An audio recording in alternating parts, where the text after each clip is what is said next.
부산 계금동의 한 필라테스 체인점입니다. 하지만 문은 굳게 닫혀 있고 내부는 앞이 보이지 않을 정도로 깜깜합니다. 지난 연말 파격 할인을 한다며 회원들을 모으고 재등록을 유도했는데 새해 초부터 갑자기 예고 없이 휴강 통지를 내리고 지점 대표는 잠적했습니다. 역대급 파격적인 이벤트라고 하면서 재등록을 유도를 했고 그다음에 현금을 하면은 서비스라든가 몇 프로 할인이 있다고 그랬거든요. 그래서 아예 써보지도 못했습니다. 또 이런 일이 당할까봐 어디를 다녀야 될지 모르겠다. 밤에 잠이 안 온다. 월세와 관리비 등 수천만 원의 납부를 1년 가까이 미루고 직원들의 임금을 체납해 노동청에 신고된 사실도 드러났습니다. 문제는 이러한 필라테스 체인점이 한 곳만이 아니라는 겁니다. 또 다른 지점 역시 이렇게 문이 굳게 닫힌 채 영업을 하지 않고 있는데요. 추정되는 피해자만 200여 명입니다. 추정 피해액은 2억여 원입니다.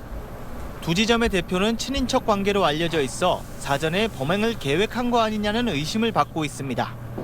최근 3년 동안 필라테스와 헬스, 요가 등 생활체육시설에서 유사한 피해가 잇따르는 가운데 보증보험 가입을 의무화하는 먹튀방지법이 국회에 발의됐지만 아직 계류 중입니다. 매년 필라테스, 요가, 헬스장 등의 생활체육시설 업체로부터 먹튀 피해 신고가 속출하고 있습니다. 그러니까 문체위 상임위에서 계류 중인 것으로 알고 있습니다. 해당 법안이 시급히 통과될 수 있도록 노력하겠습니다. 경찰은 현재 접수된 피해 사례가 100여 건에 이른다며 정확한 피해 규모를 확인하는 한편 두 지점 대표들을 곧 소환해 집중 조사할 것이라고 밝혔습니다. KNN 하윤광입니다. 헬스장 입구에 경영상의 이유로 운영이 어렵다는 안내문이 붙어 있습니다. 텅 빈 안내 데스크에서 회원들이 직접 카드 기계로 환불을 시도하지만 되지 않습니다. 직원들도 아무도 안 나오고 환불 전혀 못하죠. 이 헬스장은 직원 임금과 공과금이 수개월 밀려 있었지만 폐업 직전인 지난달 말까지 회원을 모집했습니다. 아니 나 추석 이벤트 이거 월말까지 한다고 계좌 이체로 하면은 얼마 더 싸다. 요거는 안내 한번 드려라. 3년 회원권을 한꺼번에 미리 끊거나 개인 PT를 결제한 회원도 있어 1인 최대 피해액은 수백만 원에 이릅니다. 27년 6월 13일까지. 응? 그래서 쭉 내가 이어서 낸 거예요, 돈을. 기업형 헬스장 업체인 A사가 운영하던 전국 40여 개 지점이 줄줄이 문을 닫았습니다. 본사 사무실은 이미 다른 회사로 바뀌었고 업체 대표는 잠적했습니다. 언제 바뀐 거예요, 혹시? 저희 6월 달쯤. 업체 대표는 경북 지역에서 헬스장 사업을 하다 투자를 받아 지난 2022년 전국으로 사업을 확장한 것으로 파악됐습니다. 직원인 점장들에게 30% 이상 고수익을 보장해주겠다며 투자를 유도하기도 했던 것으로 알려졌습니다. 돈 다 끌어모았죠. 3억 넘는 사람도 있어요.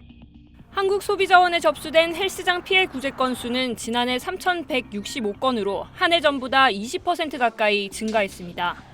헬스장 등의 영업 중단 시 피해를 배상할 수 있도록 보증보험에 의무적으로 가입하도록 하는 법안이 여러 차례 발의됐지만 국회 문턱을 넘지 못하고 있습니다.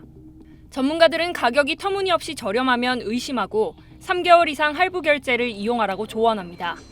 SBS 박서경입니다. 지난 3월 A씨는 경기도 성남시의 한 필라테스 센터에 등록했습니다. 할인 혜택이 100만 원이 넘는다는 말에 150만 원을 주고 30회 수강권을 한 번에 끊었습니다. 그런데 지난달 말 갑자기 폐업을 통보해왔습니다. 운영하는 목적이 더 이제 잘 운영하려고 그런다는 식으로. 사실 2달밖에 안 됐는데 폐업을 한다는 생각을 전혀 못 하잖아요. 센터를 찾아가 봤습니다. 건물 외벽엔 여전히 홍보 현수막이 걸려 있는데 센터엔 이미 다른 회사가 들어와 있습니다. A씨 피해 금액은 65만 원. 하지만 환불 금액은 4천 원이 전부였습니다. 환불 시엔 할인가가 아닌 정상가 기준으로 돌려준다는 계약서 조항을 내밀었습니다. 올해 초 300만 원을 내고 헬스장 개인 PT를 등록한 B씨도 마찬가지입니다. 전국에 28개 지점이 있던 이 헬스장의 폐업 후 B씨와 같은 피해 회원이 1,000명에 이르는 것으로 알려졌습니다. 규모가 워낙 커서 저도 의심 같은 건 전혀 안 했어요. 뭐 크게 이렇게 경영하는 데서 이렇게 망할까? 그런 의심 없이 그냥 결제를 한 거고. 헬스장과 필라테스, 요가원 등 선불 이용료를 내는 업종의 피해 구제 신청 건수는 늘어나는 추세입니다. 하지만 폐업 신고를 해버리면 사실상 구제받기가 어렵습니다. 만약에 폐업을 했을 정도면 파산했거나 돈이 없을 상황이란 말이죠. 승소를 해도 실질적으로 그 돈을 집행해서 받아낼 가능성이 생각보다 높지 않다는 점이 있죠. 이런 업종에 대해 보증보험 가입을 의무화하는 법안이 발의됐지만 3년째 국회에 계류 중입니다. 결국 예방이 최선인 셈인데 전문가들은 가급적 단기 카드 할부 결제를 권합니다. 특히 할인 혜택이 많다며 장기 현금 결제를 유도하는 사업장은 그만큼 자금을 유치할 필요성이 높다고 보고 유의해야 합니다. SBS 최희원입니다.